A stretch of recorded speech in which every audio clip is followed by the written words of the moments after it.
दोस्तों नमस्कार। मैं डॉक्टर सुरेश कुमार आपके समक्ष एक बार फिर दोबारा प्रस्तुत हुआ। आज हम बात करेंगे क्या जो पेट्रोल है हमें 95-96 रुपीज़ पर लीटर मिल रहा है, क्या वो हमें 120-130 मिलेगा या उससे भी ज़्यादा। क्या जो टमाटर हमें आज 30 रुपये 40 रुपये मिल रहा है, क्या वो 60-70 मिलेगा। क्या जो आटा हमें 40-45 रुपये केजी मिलता है वो हमें 60-70 रुपये मिलेगा। ये बातें सोच के थोड़ा डर सा लगता है, लेकिन आखिर हो क्यों रहा है ये, इसकी जड़ कहाँ है और उसका रीज़न क्या है, क्यों ऐसी चीज़ हो रही है, और अगर हो रही है तो कौन जिम्मेवार है, जिम्मेवारी कौन लेगा, होने दिया कैसे जाएगा इसको। आज इन चीज़ों पे मुद्दों पे बात करेंगे हम। देखिए दोस्तों, जिस तरह से पिछले 45 दिन से इज़राइल अमेरिका ईरान का युद्ध चल रहा है, उस युद्ध में अमेरिका ने ईरान पे लड़ाई स्टार्ट कर दिया। उनकी जो एम्बेसीज थी अमेरिका की, बहरीन, सऊदी अरेबिया, कतर, उन पे अटैक किया। इराक में थी, उन पे अटैक किया। और अमेरिका ने भी उनके कई सैन्य ठिकानों पर बमबारी और बम बरसाए। लेकिन उसका असर क्या हुआ? ईरान ने धीरे धीरे स्ट्रेटेजिक प्लानिंग बनाकर हॉर्मुज स्ट्रीट को कंट्रोल कर लिया।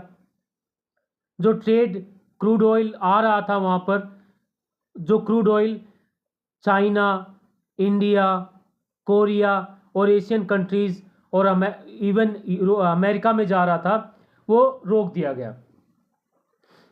अमेरिका ने तो अपने स्पष्ट शब्दों में कहा कि हमारे पास भरपूर मात्रा में पेट्रोलियम प्रोडक्ट्स हैं, क्रूड ऑयल है, जिसे चाहिए हम देंगे, आइए हमसे खरीदिए।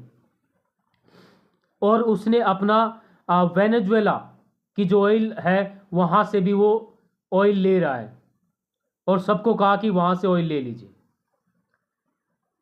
लेकिन इन सारी चीज़ों से जो इंडिया है, कि इंडिया में जो अगर आज 50 से 60 प्रति बैरल क्रूड ऑयल मिल रहा है, अगर वो 100, 150, 200 किस हद तक जाता है, क्योंकि अब कुछ दिन पहले, 2 दिन पहले ही अमेरिका ने ब्लॉकेड स्टार्ट कर दिया है और अमेरिका ने स्पष्ट तरीके से कहा है कि वहाँ से हॉर्मुज जलडमरू से हम किसी भी जहाज को, क्रूड ऑयल के टैंकर को पास नहीं होने देंगे। वहीं ईरान ने कहा है वहाँ पे तो हमने कब्जा किया हुआ है, आप कैसे उससे वहाँ से हमारा कब्जा छुड़वाएंगे। तो पिछले 24 घंटे से वहाँ भयंकर युद्ध चल रहा है।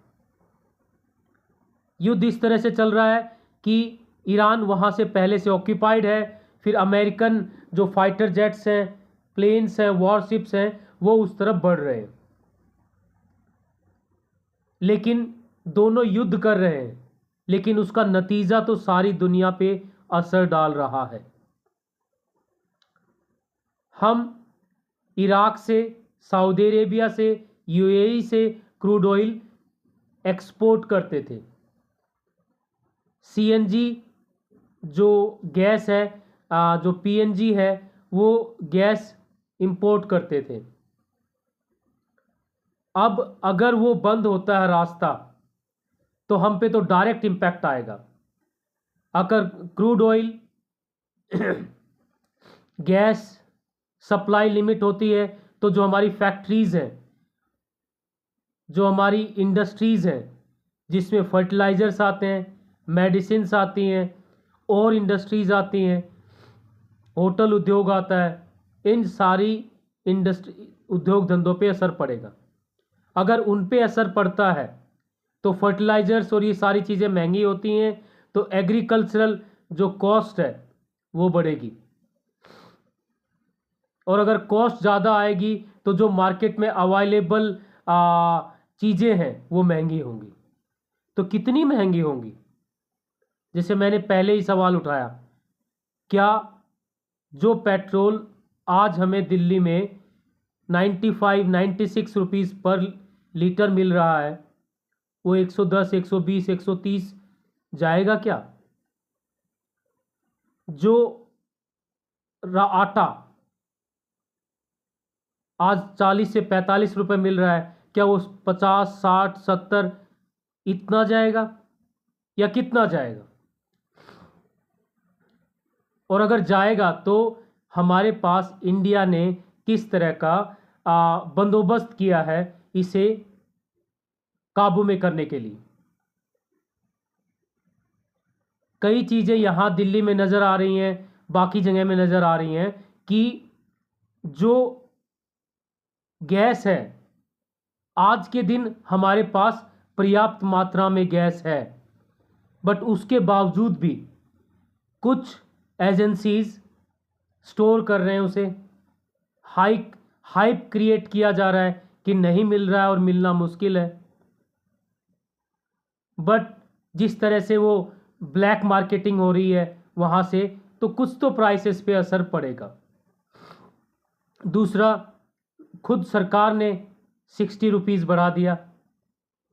पेट्रोल को प्राइसेस को कंट्रोल करने के लिए जो उसके ऊपर वैट लगता है, जो एक्साइज ड्यूटी लगती है, उसे ख़त्म कर दिया, कम कर दिया। तो लेकिन ये लॉन्ग टर्म में कैसे सरवाइव होगा? एक और बात सामने सुनने को आ रही है कि ईरान और अमेरिका दोबारा से निगोशिएट करेंगे, बातचीत करेंगे। लेकिन कब? दोनों आपस में हॉर्मुज स्ट्रीट पे सामने खड़े हुए युद्ध लड़ रहे हैं। खुद अमेरिका और ईरान का नुकसान हो रहा है और उस वजह से सारे समाज में, सोसाइटी में, दुनिया में भी इस चीज़ का असर पड़ रहा है।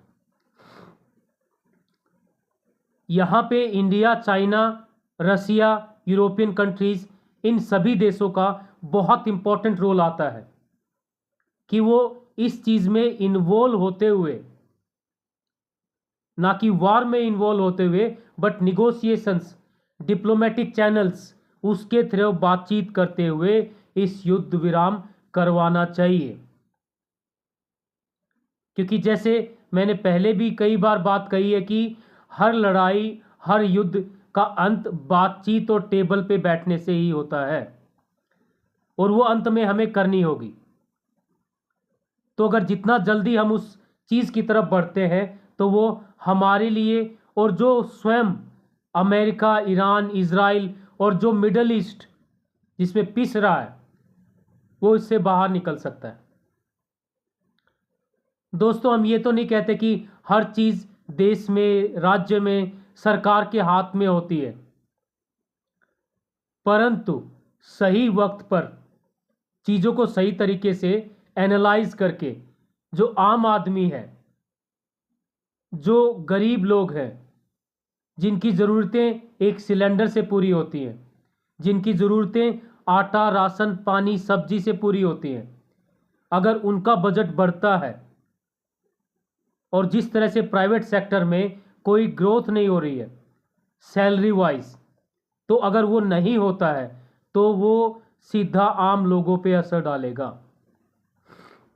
जिस प्रकार कोरोना में हमारी सरकार ने चाहे छोटे ही कदम हो बट उठाए थे कि 5 किलो राशन, 10 किलो चावल और जो साथ में ऑयल और तेल, दालें, ये चीज़ें मुफ्त दी गई थी। तो इस तरह के हमें चीज़ों से बचने के लिए प्री प्लान्ड हमें आगे बढ़ना होगा। वहीं क्रूड ऑयल अगर हम खरीदने जाते हैं रसिया से, तो उन्होंने पहले ही ये स्टेटमेंट दे चुके हैं और वो उनके पार्लियामेंट में पास कर चुके हैं कि जुलाई तक वो किसी से क्रूड ऑयल या कोई भी बातचीत नहीं करेंगे। तो वहाँ से हमें ऑयल मिलना मुश्किल है। अमेरिका जो खुद वॉर में इन्वॉल्व है, हम अमेरिका से ऑयल खरीदते हैं तो वो हमें काफ़ी महंगा पड़ सकता है, क्योंकि जो मिडल ईस्ट है, यहाँ क्रूड ऑयल का लास्ट 40 ईयर से बहुत बड़ा इंफ्रास्ट्रक्चर है। अब वो इंफ्रास्ट्रक्चर अगर डिसमेंटल होता है किसी भी कारण से, इसमें हम किसी को ब्लेम नहीं करेंगे कि अमेरिका की वजह से हुआ, ईरान की वजह से हुआ, इजराइल की वजह से हुआ, लेकिन किसी भी वजह से अगर वहाँ का infrastructure crude oil production hamper होता है, बाधित होता है, तो वो नुकसान सारी दुनिया में असर डालेगा। और जो नुकसान असर डाल रहा है, हमें उसकी तरफ ध्यान देना होगा।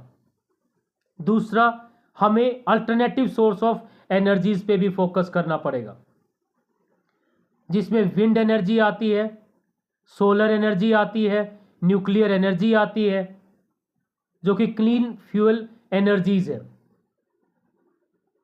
और एक और सबसे इंपॉर्टेंट पॉइंट, जो हमारे एग्जिस्टिंग कोल पावर प्लांट्स हैं जहां से हम एनर्जी जनरेट करते हैं, उन्हें भी मॉडर्नाइज करना होगा, उस टेक्नोलॉजी में भी सुधार करना होगा, जो कि सीधी तौर से हमारे कोस्ट को असर डालेगा,